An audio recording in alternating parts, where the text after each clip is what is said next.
Se llama Cómo hacer hablar a las máquinas y vamos a ver cómo podemos aplicar lo que ustedes aprenden o van a aprender en su curso de fonética a un área como las tecnologías de la vida. Esto está pensado como una clase más bien, ¿ya? Así que por favor levanten la mano, hagan preguntas, no hay ningún problema. Y también está pensado para gente que aún no ha cursado un curso de fonética porque el curso de la profesora está recién comenzando, ¿ya? Entonces no se asume ningún conocimiento de fonética. Así que partamos hablando un poco de qué es la fonética y la fonología. Y en realidad cuando yo digo fonética hablo de las dos un poco, como para no tener que decir fonética y fonología cada uno. Pero ustedes ya sabrán que han tenido un par de clases o si han leído algo por ahí.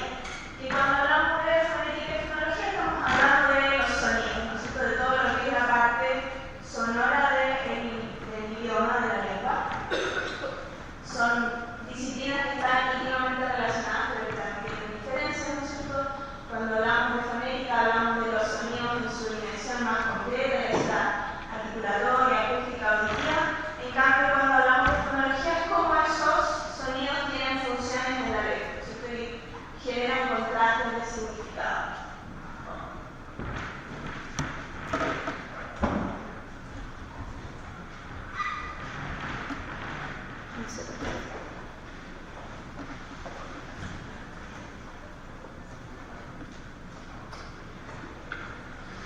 Vamos a recuperar el orden.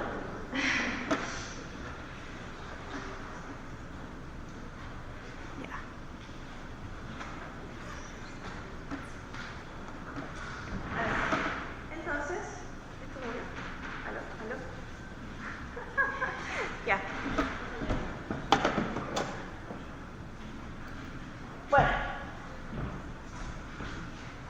Probablemente la primera clase de fonética que ustedes tuvieran se preguntaran, ¿de qué me sirve esto?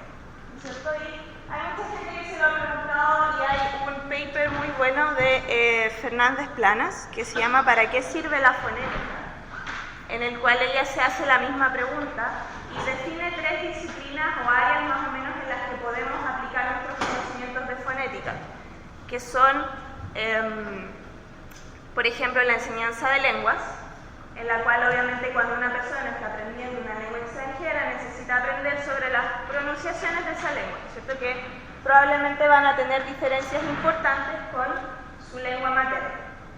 También está todo lo que tiene que ver con trastornos del habla, donde se trabaja a la par con los fonoaudiólogos, ¿no es cierto? Y los fonetistas con su conocimiento pueden apoyar o complementar el conocimiento de los fonoaudiólogos para hacer diagnósticos o diseñar terapias, test, etc. Y además tenemos el área de las tecnologías del habla, que es de lo que vamos a hablar hoy, que en realidad también se puede aplicar a las otras dos porque es algo mucho más amplio, ¿no es cierto? Y que incluye 2 áreas, que son el reconocimiento de voz y la síntesis de voz. ¿Ya? Cuando hablamos de reconocimiento de voz es cuando nosotros usamos un computador. Ese computador a través de un micrófono capta la voz de una persona y la tarea que generalmente realizamos es transcribir automáticamente lo que dijo esa persona a un texto. En cambio, la síntesis de voz es lo contrario. Hay un problema con el cable, por si no se han dado cuenta. La síntesis de voz es lo contrario, ¿ya? Es cuando a partir de texto que yo ingreso en un computador, genero audio. ¿Ya? Entonces son disciplinas que se complementan, pero que son, entre comillas, lo contrario. O el mismo proceso, pero al revés. ¿Alguna vez han utilizado alguno de estos programas? En el celular, ¿no es cierto? Sí, ¿no es cierto? Los celulares, ya sea iPhone o Android, casi todos hoy en día cuentan con estas funciones. En iPhone tenemos a la famosa Siri, ¿cierto? Que integra ambas funcionalidades, ¿no es cierto? Primero hay un reconocimiento de audio porque hace una transcripción de lo que tú le dices y luego hay síntesis cuando Siri te responde de vuelta, ¿cierto? Y Siri es probablemente el caso más famoso, pero en realidad en la vida cotidiana y cada vez más se van a ir encontrando con estos programas de manera más frecuente. Por ejemplo, muchas aplicaciones del celular, estas aplicaciones que funcionan como GPS, también te van diciendo, ¿no es cierto?, dobla a la derecha, etc. También ahí tenemos síntesis de voz. Y ahora también les voy a mostrar algunos ejemplos más entretenidos. Por ejemplo, podemos aplicar estos sistemas a la traducción instantánea a través de voz. Esta es una aplicación que no salió hace mucho. Deben haberla lanzado hace como 2 meses. Y lo que hace es que nosotros le hablamos al aparato y el aparato hace una traducción automática y genera audio en otro idioma.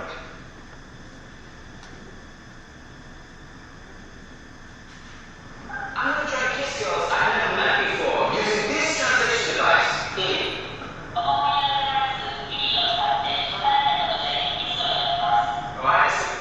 No van a alcanzar a leer los subtítulos probablemente, pero no sé si se dieron cuenta, el tipo habla en inglés, ¿cierto? Y el aparato lo reproduce en japonés, de manera automática.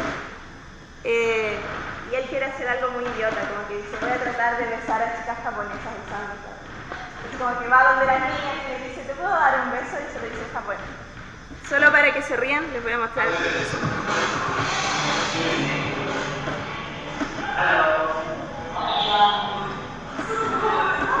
I know this is sudden, but can I try and kiss you?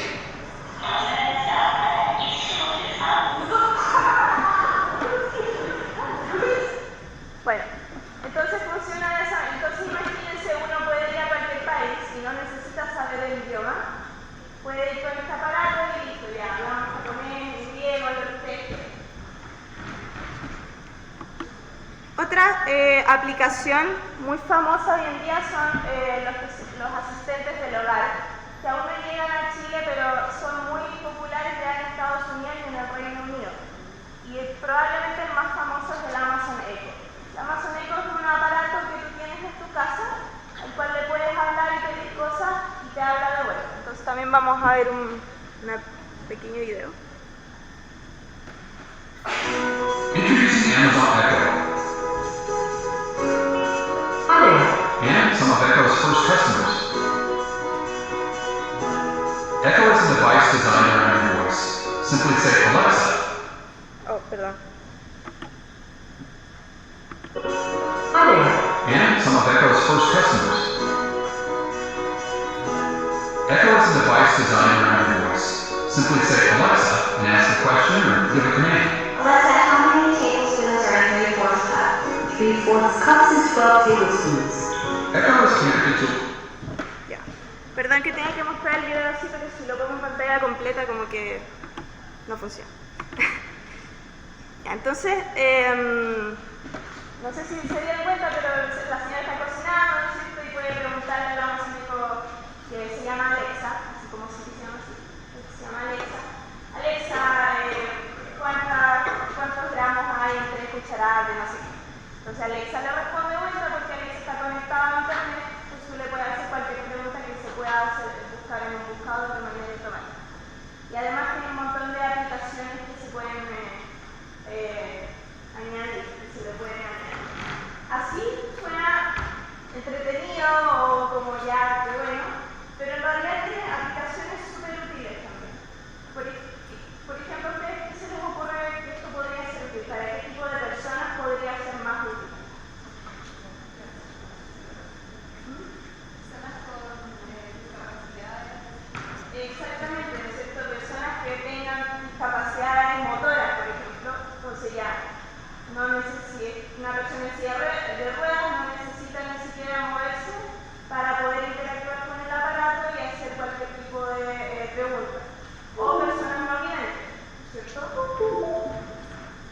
También las personas no videntes pueden, por ejemplo, hacer una llamada. Alexa llama a los carabineros, cualquier cosa, se llama a la ambulancia. Entonces, pueden llegar a ser bastante útiles. Y por último, como último ejemplo, probablemente, y se relaciona con lo que hablábamos recién, la aplicación más útil de los sistemas de síntesis de voz es para asistir a la comunicación, ¿cierto? O sea, personas que no pueden hablar por X motivo y que pueden comunicarse a través de estos sistemas. Ahí probablemente la persona más famosa en el mundo, en este caso, es Stephen Hawking, ¿cierto? Me encantaría. Bueno, ese no tiene subtítulo, así que lo... Me encantaría que llegara un momento en el que no tuviéramos que pensar en los discapacitados como en otra categoría. Medicine has not been able to cure me, so I rely on technology to help me communicate and live. Over these years, the world, the technology's impact on it has changed dramatically. Bueno, ustedes ya han visto el Stephen Hawking un millón de veces. Así que, de hecho, es entretenido porque él hace muchísimos años que usa este sistema para comunicarse. Y hoy en día existen sintetizadores mucho mejores, mucho más naturales, que no suenan así como robots. Pero para él eso ya es parte de su identidad, entonces él no ha querido cambiar. Y sigue usándolo porque ya es como parte de lo que él es como persona. Entonces es un caso especial, ¿no es cierto?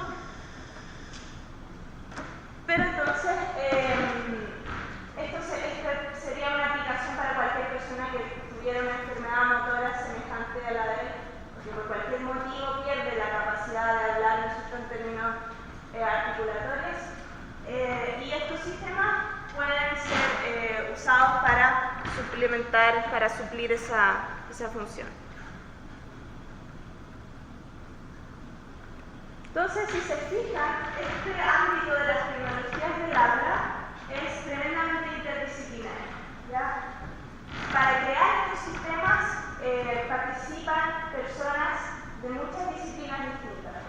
Obviamente gente de la lingüística, desde la lingüística, que ya sea no solo gente de fonética, también gente con conocimientos de gramática, de semántica, etc., para que haya algún tipo de procesamiento lingüístico, ¿cierto? Pero también necesitamos gente que sepa programar, porque todo esto funciona en los computadores y por lo tanto se necesita armar un código que logre cumplir con todas estas funciones. Cuando hablamos de audio también necesitamos ingenieros que sepan manejar micrófonos, parlantes, todo lo que tiene que ver con el audio, ¿cierto? Para que funcione de manera apropiada. Y por último, todo lo que es el ámbito de la inteligencia artificial, que básicamente es cómo les damos a las máquinas capacidades que tienen los seres humanos, ¿cierto? Y aquí también entra todo lo que es visión por computador, o no sé si es típico que en las noticias muestran, oh, el robot movió el brazo y tomó una copa.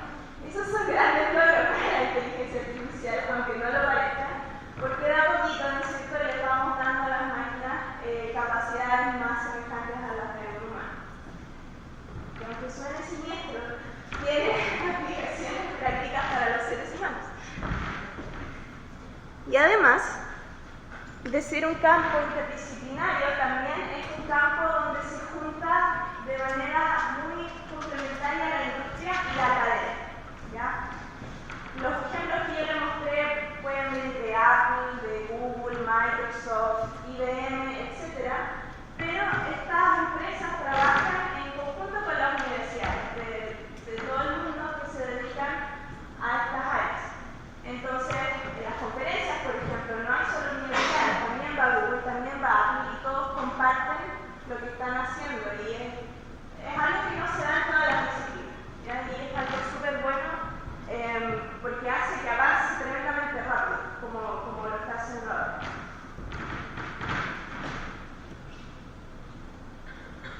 Ya, entonces, vamos a ver si podemos recuperar el PowerPoint. vamos a hablar un poco de cómo funciona la síntesis de voz. ¿Ya? ¿Tienen alguna pregunta hasta ahora? ¿No? Y en cuanto a síntesis de voz, nos vamos a centrar principalmente en lo que es texto a voz. Es decir, que yo ingreso un texto en el computador y se hace síntesis de eso, porque hay distintas tareas en la síntesis de voz. Esta es la más común, así que vamos a partir por ahí.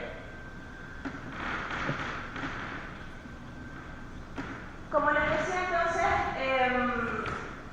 las tareas de texto a voz o text-to-speech son donde nuestro input es texto. Nosotros partimos con un texto y necesitamos generar el output que corresponde a ese texto. Y cuando hablamos de síntesis, la idea es que nosotros podamos sintetizar cualquier cosa que a la persona que escribió en el computador se le ocurra. A eso me refiero con que generemos una cadena literaria, ¿cierto? Porque sería muy fácil que yo fuera, grabara a una persona, la grabara diciendo muchas frases y luego simplemente reproduzco cada una de las frases. Eso obviamente no es síntesis de voz porque no nos permite reproducir o sintetizar lo que queramos. Y obviamente es imposible grabar a un ser humano diciendo todas las frases posibles que pudiera decir. Y por eso es que necesitamos, ¿no es cierto?, ser capaces de sintetizar el input que sea, el input que nos llegue. Por lo tanto, cuando hablamos de síntesis de voz, no incluye reproducir por completo frases que grabamos. Ahora, de todas maneras, vamos a ver que sí vamos a grabar a una persona y lo vamos a usar como punto de partida, ¿ya? Pero no va a ser simplemente apretar play, eso me refiero. Y por último, algo muy importante es que nuestros sistemas tienen que tener dos características fundamentales, y es que sean primero que nada inteligibles, es decir, que lo que diga el computador se entienda, ¿cierto? Porque no saco nada con hacer la síntesis si la persona que está escuchando no va a poder entender nada. Lo otro es muy importante que sea natural. La idea es que no suene como un robot. Nosotros sabemos que no va a ser perfecto hasta ahora.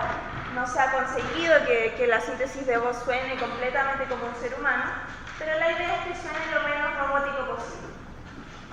Y por último vamos a tener objetivos específicos para nuestra aplicación, ¿cierto? Si yo estoy creando una aplicación que va a trabajar con niños, por ejemplo, probablemente voy a querer que tenga una cierta expresividad, que sea como más amable, ¿no es cierto?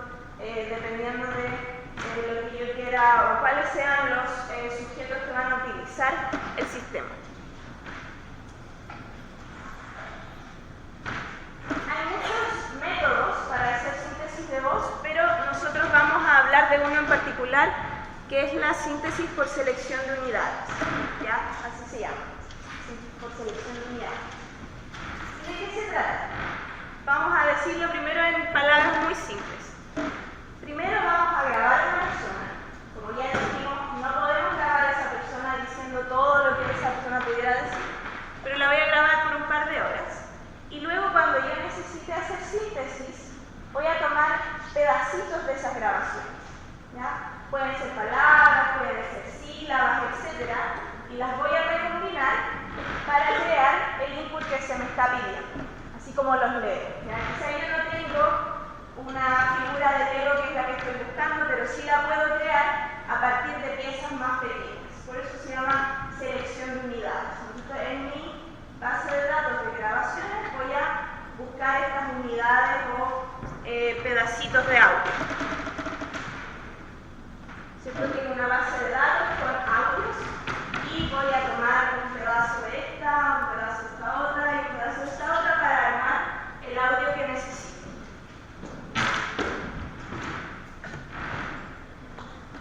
Entonces, todo sistema por selección de unidades tiene tres componentes fundamentales.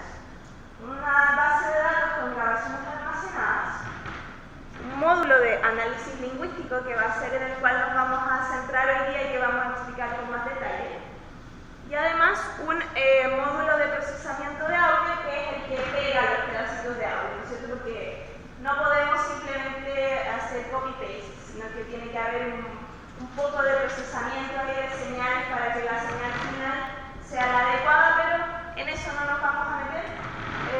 Vamos a centrar más en el análisis lingüístico. Entonces, para dar una idea general, porque lo vamos ahora a analizar paso por paso, pero para que tengan una idea de cómo se conectan estos módulos, funciona de esta manera, ¿cierto? Nuestro input, que es texto, llega al módulo de análisis lingüístico y ahí analizamos todo lo que podemos sobre ese texto, y lo vamos a ver en detalle. Entonces ese módulo nos entrega una especificación lingüística, es decir, ese módulo dice, mira, este texto tú tienes que decirlo así, por este motivo y este motivo y este motivo. Entonces, a partir de esa información, yo puedo ir a mis grabaciones almacenadas, porque ya sé lo que necesito recolectar, ¿cierto? Ya, necesito un pedazo de esta palabra, un pedazo de esta otra palabra. Entonces recupero esos trozos de grabaciones, recupero esas unidades y luego van al módulo de procesamiento de audio que las concatena, ¿cierto? Las pega y crea un output de audio que es el final, el que necesitamos. Esta es la idea general. ¿Se entiende más o menos? ¿Sí? ¿Hay alguna duda? Vamos a ir parte por parte explicando cada uno de los módulos, aunque como les decía nos vamos a centrar más en el módulo de análisis lingüístico.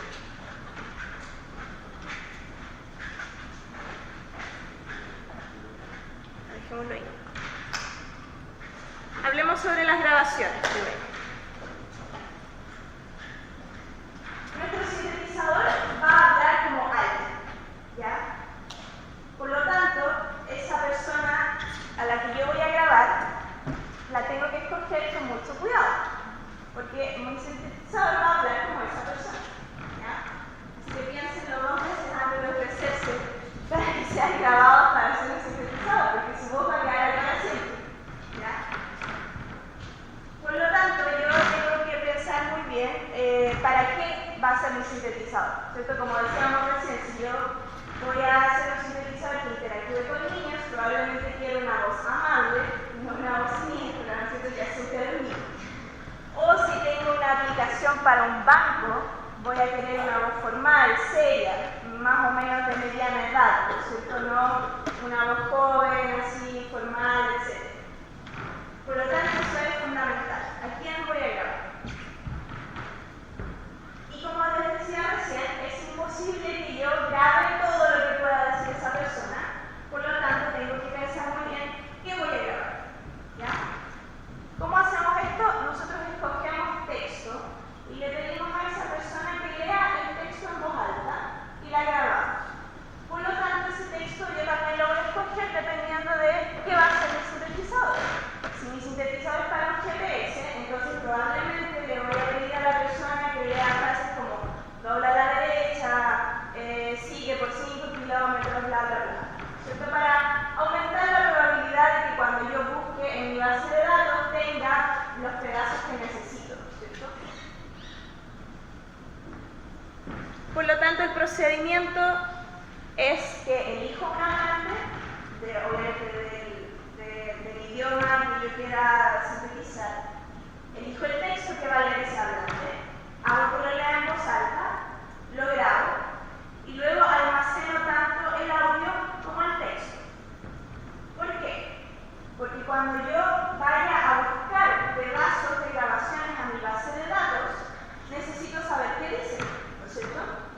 Y nosotros cuando hacemos grabaciones de este tipo podemos grabar 5 horas de audio o más. O sea, Google graba una cantidad de horas estúpidas, ¿no es cierto? Así como 100 horas. ¿Ya? Obviamente nosotros no queremos tener una persona transcribiendo ese audio más. Porque aquellos que hayan transcrito audio ya en la vida sabrán que la proporción es mucho mayor, ¿no es cierto? O sea, uno se demora, no sé, como 10 minutos en transcribir 1 minuto de audio, ¿ya? Por lo tanto, como yo tengo el texto, tengo el audio y sé que se corresponden, vamos a aplicar técnicas de reconocimiento de voz para hacer una transcripción automática.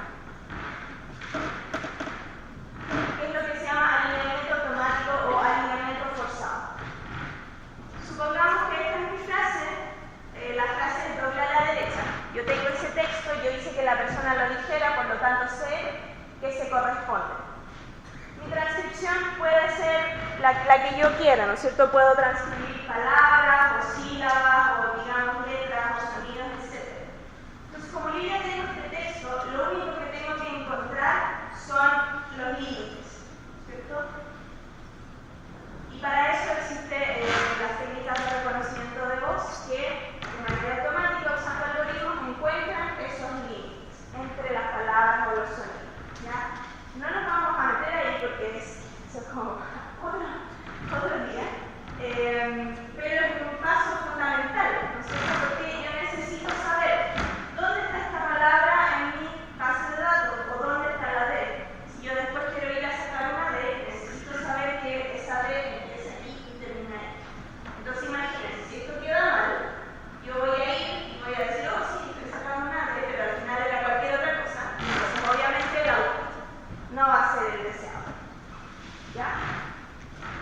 ¿Hay alguna pregunta sobre esto? ¿Queda más o menos claro la idea? Porque obviamente no les expliqué cómo funciona, pero tienen que creer que funciona.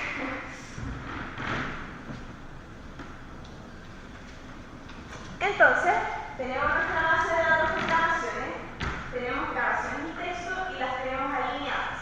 Por lo tanto, ya podemos ir a buscar en esas grabaciones. Supongamos que yo quiero mi input es la palabra per, ese es el texto, ¿ya? Mi output ideal es esta forma de obra, ahí dice ver, yo quiero.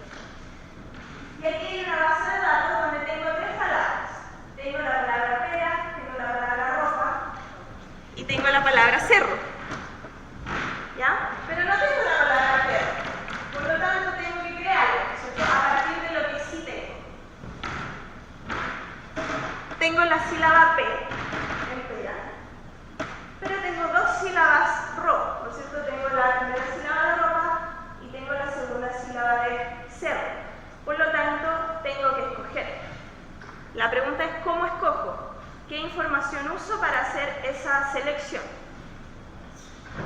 Hagamos un primer intento. Voy a tomar la R de ropa, la sílaba ro de ropa, y la P de pera siempre la voy a tomar porque es la única que tengo, y esa es la forma de onda que se me genera. Pero si yo la comparo con la que necesito, como que no se ve igual, ¿cierto? ¿Qué pasó? ¿Por qué no se ve igual? ¿Qué pasó con ro al principio? El estrés, en ropa va en ro, pero eso no va en ser. Exactamente, ¿no es cierto? En mi base de datos yo tengo la palabra ropa y la sílaba ro lleva el acento. Pero en perro es la sílaba P la que lleva el acento, no ro. Por lo tanto, acá la intensidad es mucho menor. Entonces, si yo pruebo en realidad con la sílaba después de cerro, me queda algo mucho más parecido a lo que yo quería, porque la sílaba ro de cerro tampoco está acentuada, igual que la que yo necesito para ver. Y de hecho nos queda algo muy parecido, ¿cierto? Por lo tanto, si se fijan, yo necesito saber, necesito información sobre lo que tengo almacenado. Y ya estamos hablando de información de más alto nivel, como acentos, ¿no es cierto? Acentuación de las palabras. Para poder crear la cadena que yo quiero crear. Ahora, acá tenemos tres palabras, ¿no es cierto? Pero imagínense que cuando tenemos 5 horas de audio, tenemos una cantidad gigante de palabras, una cantidad aún mayor de sílabas y una cantidad aún mayor de fonemas o fonos o como les quieran llamar. Por lo tanto, esto también va a ser un proceso crucial para lograr hacer síntesis o la mejor síntesis, una síntesis óptima. Y hay una pregunta muy importante. ¿Cómo etiqueto mi base de datos? ¿Qué unidad uso? Porque yo les decía, podemos usar palabras, podemos usar sílabas, podemos usar fonos, fonemas, etc.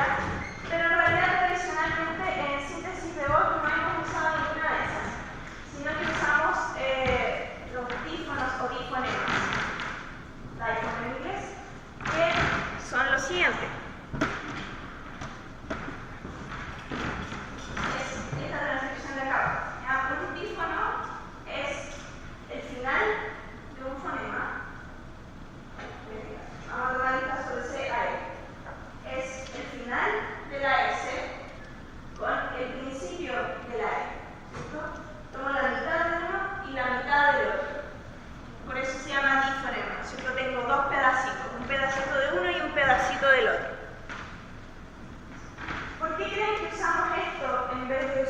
los sonidos aislados.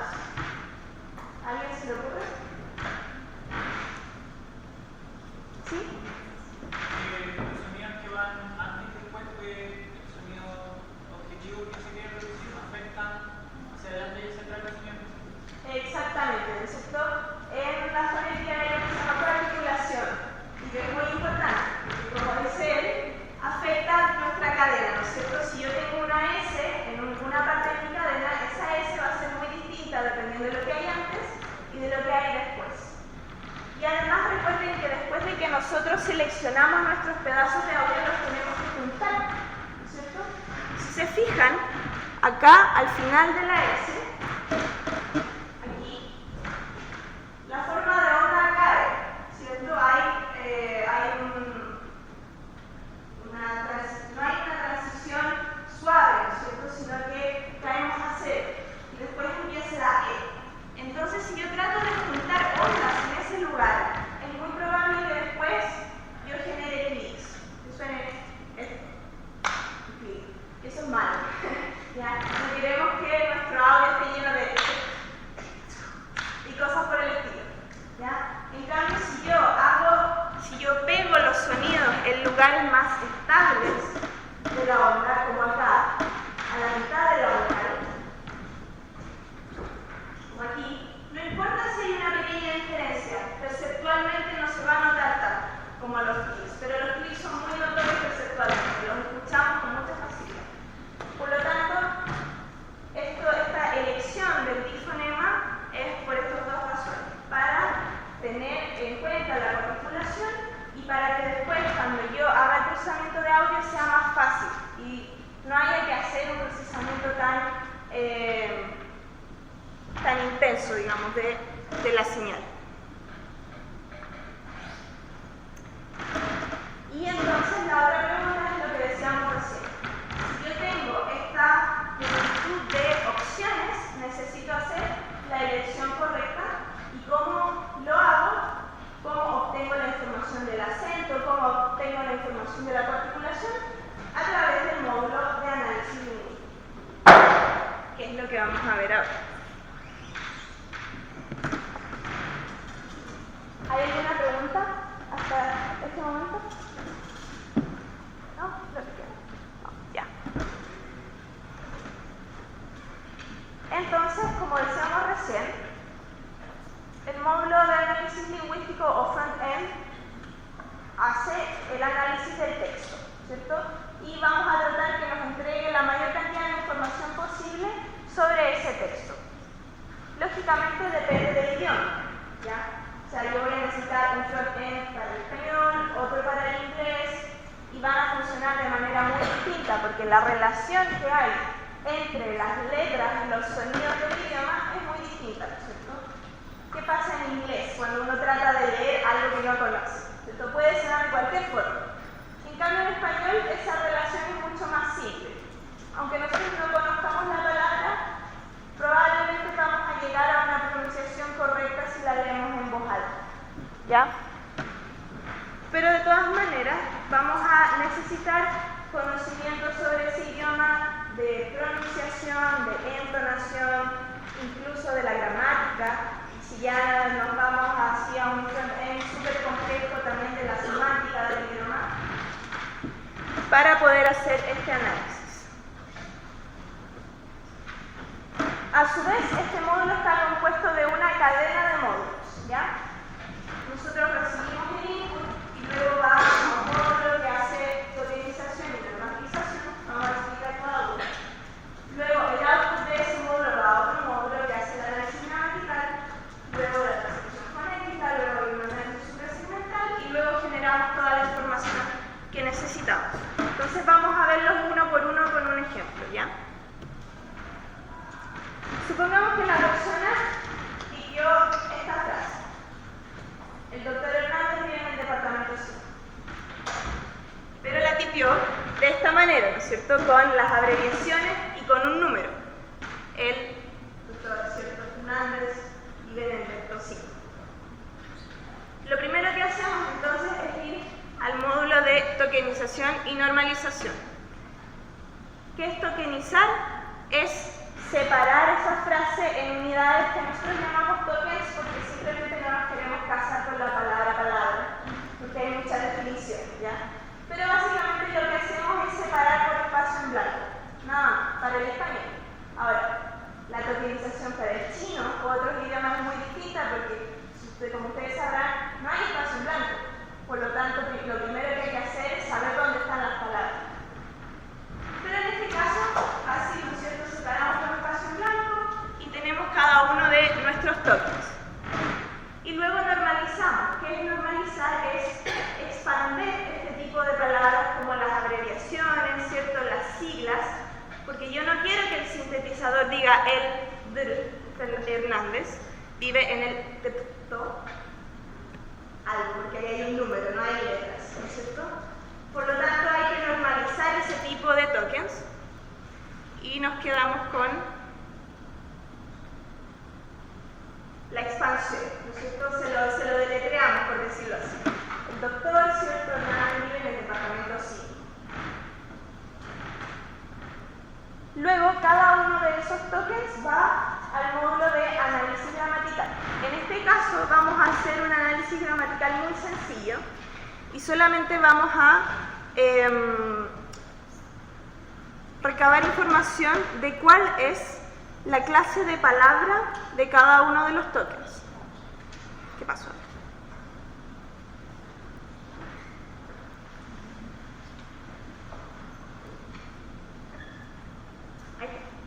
¿Ya?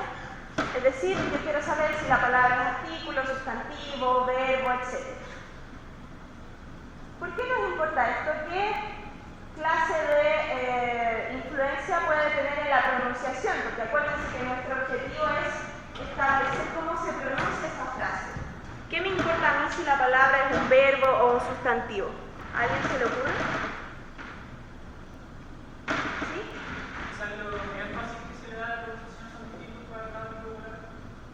Perdón, quizás el énfasis que se le da a cada tipo de palabra es distinto y por lo tanto como no... El énfasis, sí, esa es la palabra que me...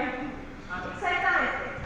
Por ejemplo, el énfasis, ¿no es cierto? O la situación, el énfasis, etcétera, en español, los artículos, las preposiciones generalmente no pasa por ahí, ¿no? No hace énfasis, a no ser que realmente uno quiera decir como, no sé, la mesa que había, pero generalmente pensé en la mesa, bla, bla, bla. Nosotros ponemos el énfasis en las palabras de contenido, sustantivos, verbos, adjetivos, y en cambio los artículos, las preposiciones se pronuncian de una manera más rápida, más laxa, sin énfasis. En el caso del español no nos importa por eso, ¿ya? En otros idiomas, donde hay muchas palabras que se escriben igual, pero se pronuncian distinto, como en el inglés, esto nos ayuda a hacer esa desambiguación, ¿ya? Tengo una palabra que, si es un verbo o si es un sustantivo, se lee de manera diferente. Pero en el caso del español es más sencillo, es solamente para eso. Ahora también acá se podría hacer un análisis gramatical mucho más complejo, donde encontráramos sujeto, predicado, y ahí sí que encontrar, ¿no es cierto?, como todos los énfasis, los tópicos de la información, etc. Pero en general no se hace. Pero se podría hacer. Y luego, entonces, vamos a la transcripción fonética. Vamos ahora a establecer cómo vamos a pronunciar esas palabras.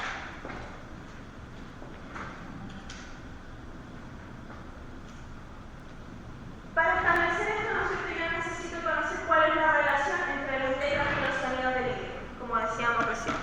Que para el caso del español no es tan complejo. Para el caso del inglés o otros idiomas es muchísimo más complejo, por lo tanto no se hace de esta manera, se hace de otras maneras que son mucho más robustas, es decir, están mejor preparadas para el error. Pero para el español aplicamos un set de reglas, ¿ya? Estas reglas se han denominado tradicionalmente reglas letras a sonido o letter to sound. ¿Qué es eso exactamente? ¿No es cierto? Es decir, ¿qué sonido le corresponde a esta letra? Pero obviamente tenemos que tomar en cuenta las excepciones, ¿cierto? Entonces, por ejemplo, para el caso de la letra C, yo voy a tener una regla que dice si la letra C va seguida por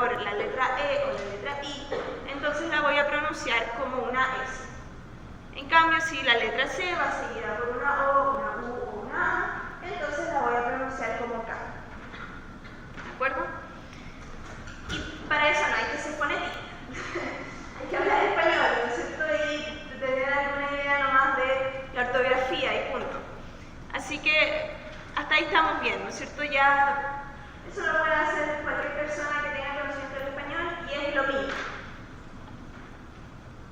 Sin embargo, también podemos hacer una transcripción mucho más fonética, no tanto de los fonemas, sino que de las características específicas del idioma. Por ejemplo, si estamos transcribiendo para el español de Chile, quizás yo pienso de que necesito diferenciar entre las distintas pronunciaciones de una D. Una D es una palabra como donde, nosotros con el principio de la oración, esa D se pronuncia de manera mucho más cerrada, es una oclusiva. En cambio, la D cuando está entre vocales es mucho más laxa. La gente pasa por ahí. Por ejemplo, la palabra adonde. Casi nadie dice a dónde, a no ser que sea un registro muy formal. Generalmente uno dice como a dónde. La gente a veces ni siquiera la pronuncia, ¿no es cierto? Por lo tanto, ahí hay un matiz de pronunciación que quizás yo, como diseñando mi sintetizador, considero que es importante tener en cuenta. Y recuerden que uno de los objetivos de nuestro sintetizador es que sea natural, ¿no es cierto? Por lo tanto, hacer una transcripción más fonética le va a entregar mucha más naturalidad al sintetizador que la que tendría si solamente transcribo fonemas. Ahora, obviamente necesito los fonemas porque necesito que sea inteligible, ¿cierto? Y para esto ya necesitamos a alguien que sepa de los detalles, ¿no es cierto?, de la fonética de cada idioma.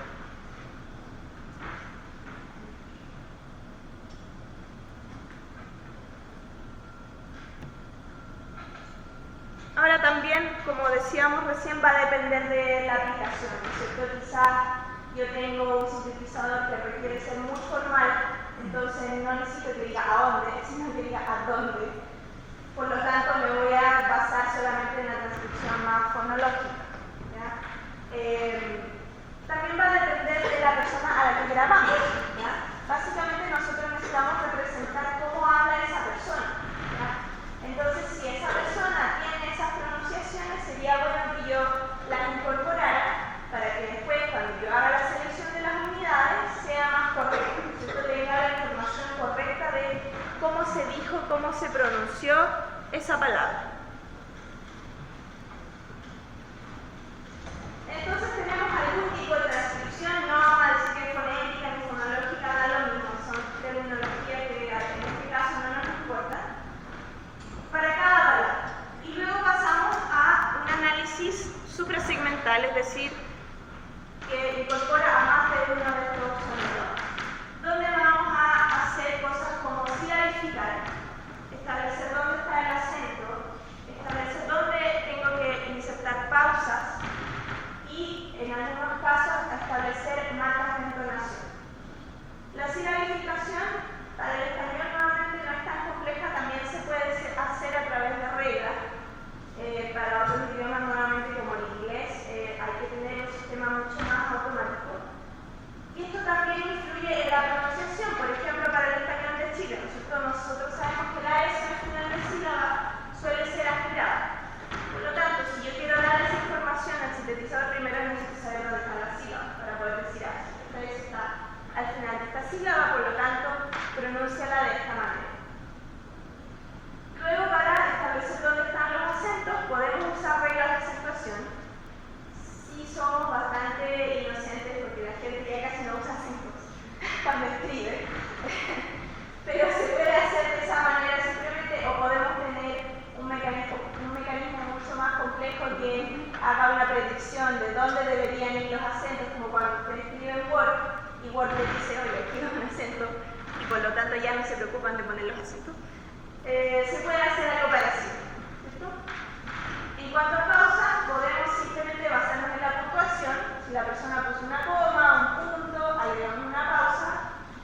O también podemos hacer algo mucho más complejo, como analizar la estructura gramatical, porque, ¿no es cierto?, de repente al final de cierto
Y este va a ser el output, algo así, ¿ya? Vamos a tener una estructura con toda la información que recopilamos. ¿Cuál era la frase original? ¿Cuáles son las palabras? ¿Cuál es la clase de la palabra? ¿En qué parte de la frase está la palabra? Si hay pausas o no, cuántas sílabas tiene, si hay acentos, cuáles son los fonemas y cuáles son los difonemas. Entonces, cuando yo vaya a buscar a mi base de datos, voy a decir ya, necesito este difonema.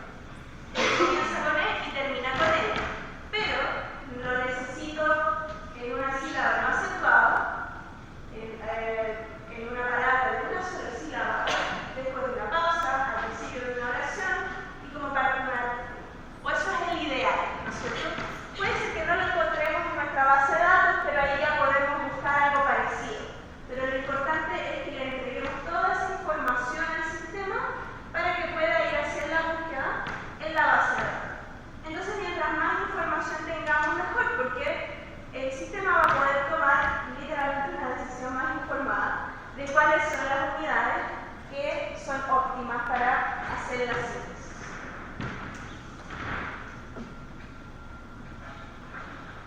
¿Hay alguna pregunta? ¿Hasta aquí? ¿Se entiende? ¿Más o menos? Ya. Entonces, eso es todo, así funciona. Vamos solamente a recapitular, porque yo sé que lo expliqué de una manera más o menos desordenada, pero porque es difícil como escoger qué parte explicar primero, ¿ya? Pero por eso lo vamos a recapitular. Primero que nada, voy a dar una definición más del libro de qué es la síntesis por selección de unidades, y no esto de agarrar trocitos y pegar, ¿ya?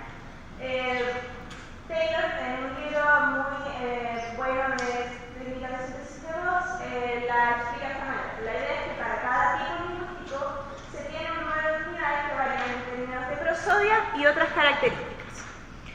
Durante la síntesis, un algoritmo selecciona una unidad de las elecciones posibles en un intento por encontrar la mejor secuencia de unidades que corresponda a la especificación lingüística.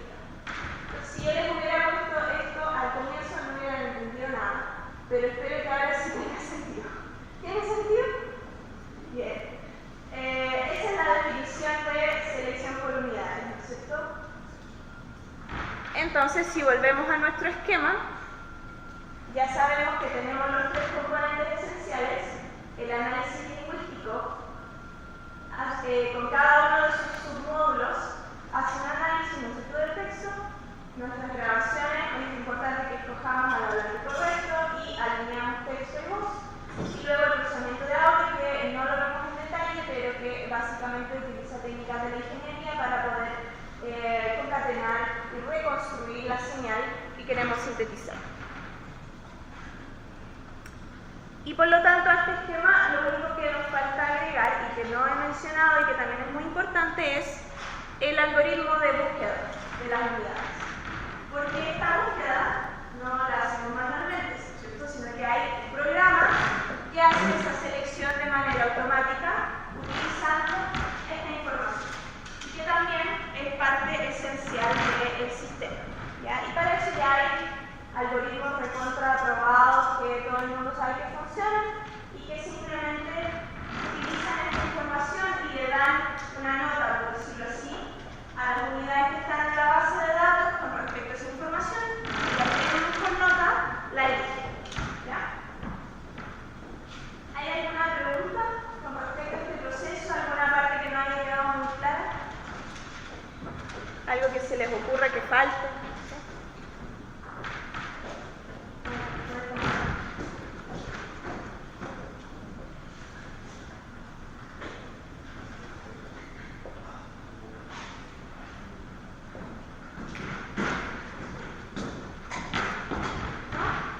Cuando se tiene la primera versión y se hace el alineamiento cruzado, eso entrega toda la información que después se necesita para, por ejemplo, los tags de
que cambio algo, después, lo siento mucho, hay que reconstruir la voz desde cero. No tienen que grabar de nuevo, pero sí hay que hacer el etiquetaje automático de nuevo y todo.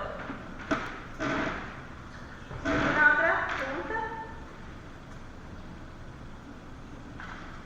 ¿No? Entonces, para ir terminando, escuchemos algunos ejemplos de text-to-speech para el español. Que en realidad no sé si estos no se los voy a poder mostrar, yo creo. Bueno, esto después se los puedo mandar para que tengan los links, ¿ya? En estos links hay algunos ejemplos para el español que son bastante buenos y que usan otras técnicas, eso sí, que las que yo les he mostrado. Pero también les voy a mostrar síntesis de voz para el español de Chile.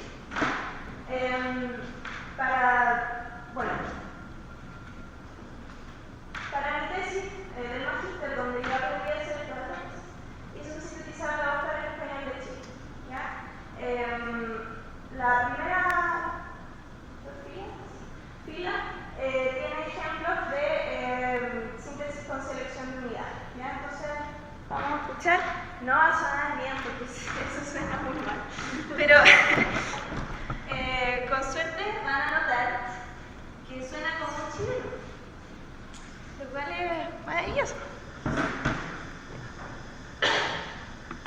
Es una voz creada por selección de unidades para el español de Chile. ¿Se escuchó algo? Hay más ejemplos, así que lo siento por eso. Mi nombre es Martín y estoy encantado de conocerlo. Esta es una voz artificial creada a partir de protocolos de grabaciones de mi voz original. Ya. ¿Suena como un chileno? ¿Lo que alcanzaron a escuchar? Ya. Como decía ahí Martín, nosotros grabamos 4 horas. ¿Ya? O sea, no grabamos 4 horas, nuevamente. Uno tiene que estar en el estudio como el triple de tiempo de lo que realmente logra sacar de él. Pero el audio en sí de alta en 4 horas. Por selección de unidades suena más o menos así, ¿ya? No suena horrible de hecho. No tiene la calidad que puede llegar a tener un sintetizador por selección de unidades si hay muchas más horas, ¿ya? Porque esa es esencialmente, ¿no es cierto? Yo busco en una base de datos, por lo tanto, mientras más audio tenga, más opciones voy a tener y mejor va a sonar lo que quiero decir. Por lo tanto, sistemas que usan selección de unidades, como Siri hasta hace un tiempo, porque el año pasado la cambiaron, pero hasta hace un tiempo era por selección de unidades, tiene muchísimas horas de audio, ¿ya? Más de 100 horas de audio, es como si uno no lo puede hacer porque no tiene el dinero para hacerlo, ¿ya? Pero hay métodos mucho más eficientes hoy en día que permiten hacer síntesis también con pocas horas de audio, pero que suenan algo mejor. Entonces, el que les voy a reproducir ahora está hecho con otro método, ya no es síntesis de unidades. En cambio, esta es una voz creada con un método más moderno y suena mucho mejor. Este método no usa concatenación, por lo tanto no hay esos como saltos extraños que tiene la síntesis por selección de unidades, pero tiene otros problemas que no se van a notar ahora porque eso emite un ruido que está de hecho enmascarando el ruido de la síntesis, ¿ya? Y sin embargo, estos métodos son muy útiles para crear, por ejemplo, síntesis con distintas expresiones. Y esta es la misma voz, pero...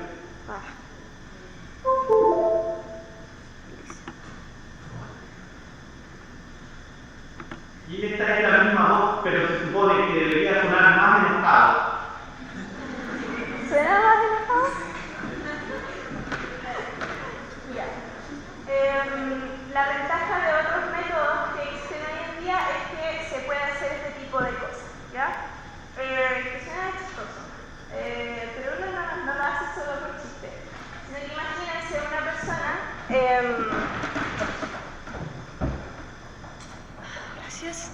las personas que usan los sintetizadores para la comunicación asistida, lo primero que te dicen es, pero ya, muchas gracias, funciona muy bien, puedo hablar con mi familia, pero no puedo enojarme, no puedo estar contento, no puedo gritar. Entonces, hacer este tipo de voces con expresividad es en realidad fundamental, ¿ya? O también está hoy en día muy de moda hacer sintetizadores para audiobooks. Entonces, si nosotros queremos que los personajes tengan distintas voces, o si el personaje está enojado, o enojado, etc., necesitamos este tipo de sintetizadores. Y entonces, para terminar, y que está relacionado con eso, ¿cuáles son los desafíos actuales en términos de síntesis de voz? Bueno, lo que les mostré recién, los dos últimos audios fueron generados con métodos que usan modelos estadísticos para la generación de audio, ya que es otra forma muy distinta de hacerlo. También usamos una base de audio, una base de datos de audio, pero tenemos un algoritmo que aprende de ese audio y después genera audio. Ya no nos vamos a meter ahí, pero es lo que se usa hoy en día. Por ejemplo, las voces para el inglés y el español de Google en Android están hechas con modelos estadísticos, no con síntesis de voz, con selección de unidades.